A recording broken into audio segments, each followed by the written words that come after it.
morning, this is David Wendell with BushcraftOnFire, and we're pleased to be with you for another video. I've gotten a lot of questions about what and how I carry my carabiner on my side.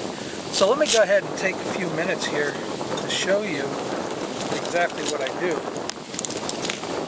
I'm going to keep my pants buckled here so I don't lose them. I've been carrying a carabiner for about 12-13 years on my side.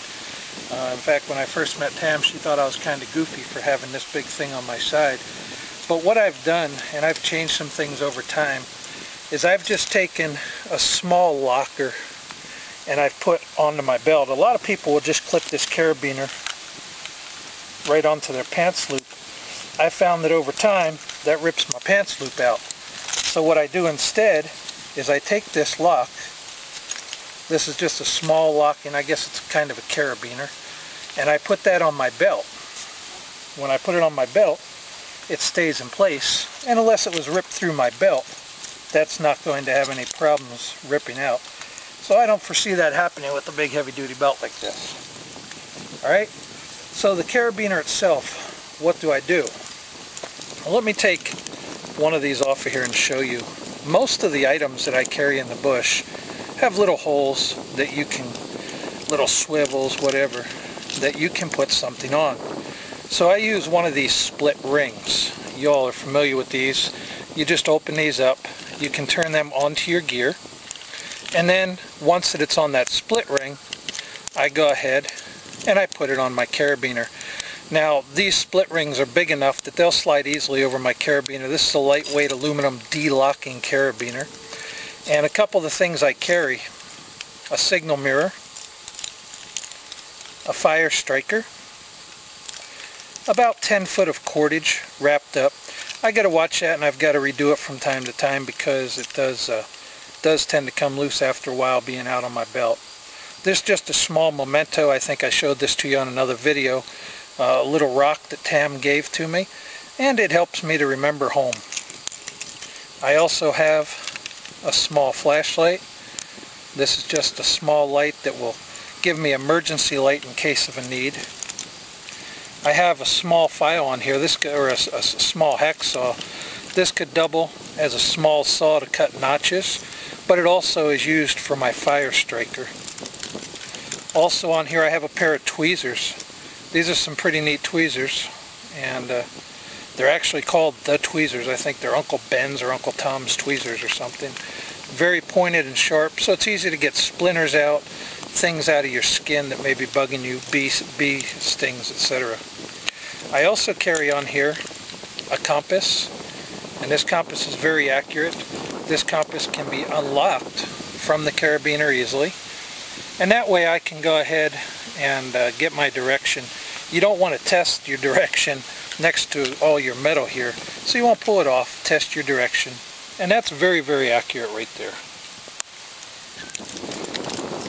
Finally on here I carry a little Lansky sharpener, Tops knives. I got this with one of my knives I purchased, and you just draw your knife through here. I don't like to use these very often, but in an emergency I will use this. It's very simple to use, and all that I have to do, it's got a little thumb hold and a finger hold, and I'm going to do it upside down because my knife is sharpened to a different angle. But if I was lost in the bush, I just draw this through 3 or 4 times on that steel side, very lightly, then come over and it's got a ceramic side, and I would draw it through, and there you go. My knife is razor sharp.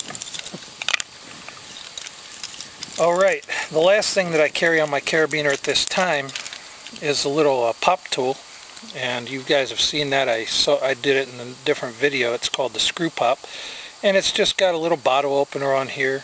It's got a little reversible screwdriver, either flathead or Phillips head, and I use that a lot. It's got a hex driver, so if I need a 1/4-inch hex driver, which I actually use a lot around our trailer, that's advantageous to have on there as well. A couple other things that people put on these carabiners, and they're good things. You can buy small vials today that you can put some tinder in, for example. I tend to just carry my tinder in my pack or in my pocket, but if you want to carry some tinder, if you want to carry some sewing needles or something like that, you can buy these small anodized aluminum vials, and they'll attach right onto here as well. I think Dave Canterbury has one of those on his kit. So what I do, I just need to use anything, I pull it off, I'm done with it, I just put it back on, turn the ring a couple times, and there it hangs out of the way. Very easy. Now there's a couple different ways I can carry this on my belt, which also makes it advantageous. If I'm just walking about, I need things often, I can leave it out here. But one of the things with not having it attached to my belt loop is I can slide this forward and put my gear into my pocket. Now if I was doing climbing, if I was in the woods where I might lose something, or if I just wanted to be quiet because I was stalking an animal or was just being gray, then I don't have to have that jingle and jangle. It's in my pocket. It's not going to move around. So it's a good way to carry it, where you can move it up into your pocket, move it back. I can move this loop back to the back if it gets in my way, all different things that I can do with it. But that's how I do that. Now one of the things that I wanted to show you today while I was here on this video was a way to start a fire one-handed. What I'm going to do is take my left hand and get out of my life for a few minutes. Let's suppose I was in an airplane crash. I fell down a hill, something. I broke this arm. It's immobilized. I'm going to put it in my pocket to show that immobilization. But what I want to do is to start a one-handed fire. So I'm going to take my carabiner, and on my carabiner I have my fire starting tool. I just pull my fire starting tool off, set my carabiner back so I don't lose anything, and then I will go find a knife, a tree limb. So let me go find a tree limb real quick. I'm going to put my fire steel in my pocket. I've got my knife right here. So I've pulled a branch. I'm going to try and do this all one-handed for you without cheating. I've pulled a branch out.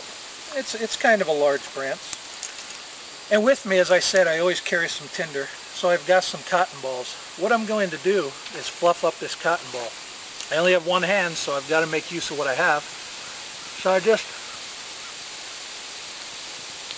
fluff this up. Now I don't want to use my lips, I want to use my teeth because I don't want to get this cotton wet. So I fluff it up a little bit, put it back. Tastes great behind that stick. The next thing I'm going to do is take my knife and I'm going to lay across this limb. So my cotton ball, my tinder, whatever I'm using is right there below my knife. Now I can take my fire steel. It may take a couple times to do this, but on this fire steel, again, this is by Tops. This has some shavings. This is a kind of a magnesium block, and then it's got the fire steel itself. What I do is simply put a foot on my knife, put my starter under here,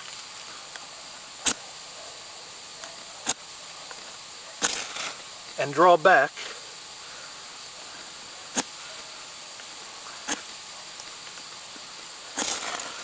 And there we go. I've got a fire started. I can add my tinder. In fact, it's very easy to get that fire going once it's lit there. Of course, I'd have my tinder handy, but I could just lay my tinder across and get a good fire going. I'm not going to do that out here today because that wasn't the purpose or the intent. But I did want to show you how to start a fire one-handed in case you get hurt. It's always a good idea, of course, to practice with both hands. I'm left-handed, so I did it right-handed. Way easier for me to do that left-handed, but that's all right. You want to do everything out there where you're as diversified as possible. I'll make sure I didn't have any cotton ball on my lips there. So we hope you've enjoyed this video, learned a little bit about the D-Lock carabiner I carry on me, what I put on that, and how I utilize that, as well as how to start a fire one-handed. This is David Wendell with Bushcraft on Fire. Hope you've enjoyed this video. Have a great day, and we'll see you right after we get back from the minimalist camp.